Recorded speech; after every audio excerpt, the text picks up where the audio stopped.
From down the ancient prison's corridor, you can hear the unmistakable sound of chains rattling, grinding, and screeching across the floor. What emerges from the shadows is a vaguely humanoid shape, comprised of hundreds or maybe even thousands of chains. The chains vary in size from thin and razor sharp to big bulky strands that end in all manner of hooks, blades, and otherwise serrated ends. The chained creature seems to notice your presence, and the metallic components of its body begin to excitedly writhe in anticipation.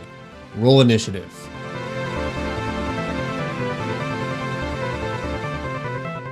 Welcome to Monster of the Week, the show where I, your host Josiah, also known as Dungeon Dad, goes back into past editions of Dungeons & Dragons to find monsters forgotten by time and the designers to bring them to your 5th edition campaign. We all know how pesky golems can be, especially as a player. From your flesh golems, to clay golems, to stone golems, to the dreaded iron golem. These guys are quite resistant to magic and have been the bane of spellcasters for a very long time. 5th edition gives us a little bit of a break by not making them straight up immune to magic, but they are still very hard to deal with, and if you don't have magical weapons, mundane items are not going to do much. So this week, I am presenting to you a monster from 3.5's Monster Manual 2, the Chain Golem. This creature is as interesting as it is terrifying, and it fills the niche of having a golem that's around CR 4 to 5 that isn't the flesh golem. So in today's video, we're going to talk about exactly what this thing can do in battle, some modifications that I've made to it that I feel make it a slightly better creature than what we find in the book, and of course some ways that you can use it in your game. So without further ado, crush your enemies, see them driven before you, and hear the lamentation of the women. So like every other golem in 5th edition, this creature does have resistance to many types of magic. The one unique resistance it does have over the other golems is necrotic energy, and of course non-magical weapons that aren't made of adamantium don't really cut through it in any capacity.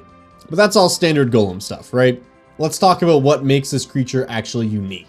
And first off, we're going to look at its movement speed. It has a movement speed of 35 feet, which lets it just barely outpace most other creatures. However, one unique stipulation here is that this creature cannot use the dash action, so its speed is hard capped at 35 feet unless magically enhanced in some other way. So these creatures make great defenders and are able to outpace the party in battle, but if the party does decide to run, the Chain Golem's not going to be able to keep up with them over a long distance. But we'll get more into that in a minute.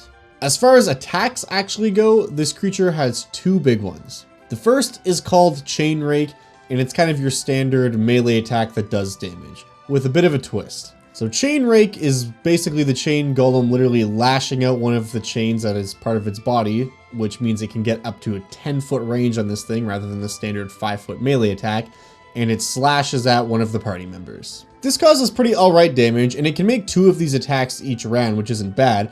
However, this also causes a bleeding effect. Any creature hit by the Chainrake attack bleeds for 1d4 damage at the start of its turn.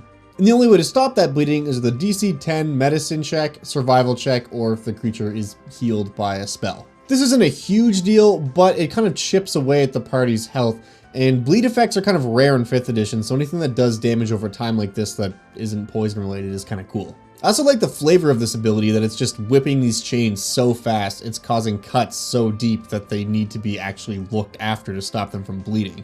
And if someone in the party does take their turn to stop the bleeding, that's going to cost them an action, which isn't always going to be the best choice. And that brings us to our second ability, which is called Chain Barrier. This ability functions almost exactly like the spell Blade Barrier. The only difference is that the Chain Golem is literally using its body swinging around these chains to create the barrier, and it's centered on the Chain Golem, meaning that it also moves with the creature. It is not static like the Blade Barrier spell is. If anyone is within 5 feet of the Chain Golem and gets caught up in this spell, it causes massive damage, at least when it's first activated. It also gives the creature 3/4 cover, meaning they get +5 to their AC while this ability is activated. So again, this kind of paints a picture for you. The creature is going to activate its Blade Barrier ability and then move into the party. It's not very fast, but once it's got Blade Barrier going, it's going to be very hard to hit and deal with. That said, it can't keep this up and lash out with this Chain Rake attacks all at the same time. It has to use an action to maintain the Blade Barrier around it. but it's still a very menacing foe that can cause a good amount of damage. Overall, I think this creature is pretty cool in both concept and design, but of course, I've got a couple ideas for how we can improve it a little bit. That is good. So my first issue with this creature is that it has 2 main attacks, but they don't really seem to work together. It basically just seems like it's going to activate its chain barrier if it's close to the party and use its other attack if it's within 10 feet, but doesn't really have an opportunity to get close to everyone. Which I guess is fine, but I really like creatures where they have moves that play off of each other. So what I did was I didn't actually add a new ability because I didn't want to overcomplicate things. I just changed the way that Chain Rake works. It's still a 10-foot melee attack that causes the bleed effect and does the same amount of damage, all that stuff. But what I've done is I've added some text where if a creature is hit by the Chain Rake attack, it has to make either an athletics or an acrobatics save the creature gets to choose. If the creature fails this save, the chain literally wraps around one of their legs or whatever and knocks them prone and pulls the creature 15 feet closer to the chain golem. If doing so would pull the creature into the chain golem's square, it is then grappled by the chain golem. This can drastically change the landscape of a combat because you're forcing the players to move around and also possibly grappling them, which is never a good thing, at least for the party anyways. But this also plays into the chain barrier ability very well, because when someone's knocked prone, it's not really a huge deal because on their turn they can spend half their movement to get up, which they will almost always want to do. However, with this slight modification, the chain golem is then going to pull people closer, and once it has everyone close enough where it can get a few characters within its chain barrier, it's going to do its chain barrier ability, thus shredding everyone to bits. And then if the party gets too far away, it gives it a reason to stop its chain barrier and attack the party with its chain rake attack. Because otherwise, once it gets that blade barrier up and running, there's no reason for it to stop really.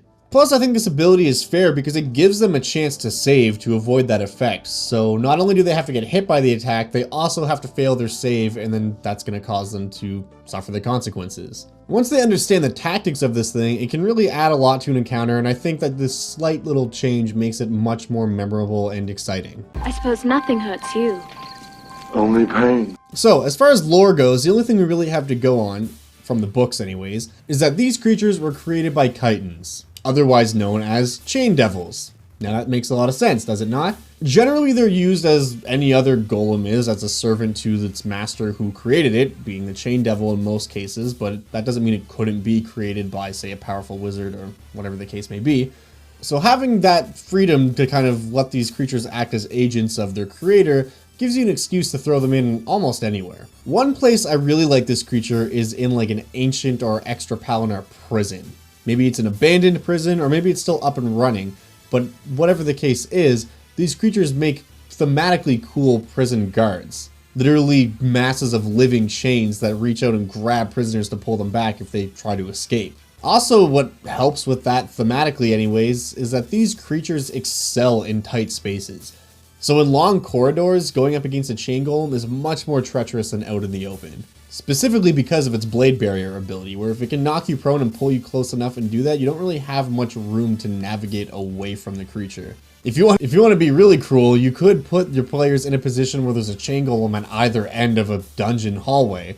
They both activate their blade barrier ability and start getting closer and closer together. The party only has so much time before they're going to start taking just gross amounts of damage or have to just chance it and run through. That would definitely be a tough encounter, but it's an idea. I also thought you could go a bit of a more supernatural route with this creature, and instead of making it a golem as we traditionally understand golems to be, it could be like a spirit or some kind of ghost. Maybe in the depths of an ancient coliseum or some noble's ruined castle. In the slave quarters where the slaves died, they were so angry and their malice literally manifested into this chain ghostly creature, kind of like a revenant. I mean, there's tons of different ways you could spin this, but ultimately I think this creature is super cool and quite versatile. And all in all, I think this creature can be an excellent addition to just about any campaign. Plus, if you want to use golems at lower levels, like I said before, this gives you a bit of variety because it's still a golem, but it's not a flesh golem. Whereas the flesh golem, if you want to have that in your game, you're basically forced to have it as the minion of a necromancer or something going on because they're very thematically specific. Whereas a chain golem, I mean, it's got a lot of theming and ideas with it, but it could be created by just anyone, really. Be aware, of course, it will present a pretty big challenge, but still, it's low enough where it's not like the Iron Golem or something that's just going to wipe out a low-level party. Anyways, that is all I've got for today on these gruesome golems, so hopefully you enjoyed listening to me talk about this creature, and hopefully you found this video to be at least somewhat helpful. If you do enjoy what I do here, please, I encourage you to subscribe to the channel. I have at least one new video every week. And of course, if you want to follow me on Reddit, Twitter, that's where I spend most of my time nowadays. You can find links to all that stuff in the description below. We've got a Discord channel set up there as well, which we've got a lot of good conversation happening on there with myself and other DMs, so definitely check that out. And I do have a Patreon set up now as well, so if you are able to support the channel in that way and you are interested in checking that out, you can find a link to that in the description below too. If you've used this creature in the past or had it used against you, definitely tell me about that in the comments below, or maybe you've got a story about a chain golem from a past game. Whatever the case is, I'd love to hear about it. I love hearing your guys' D&D stories. As always, I just want to thank you guys so much for watching. I really do appreciate it, and I will see you in the next video.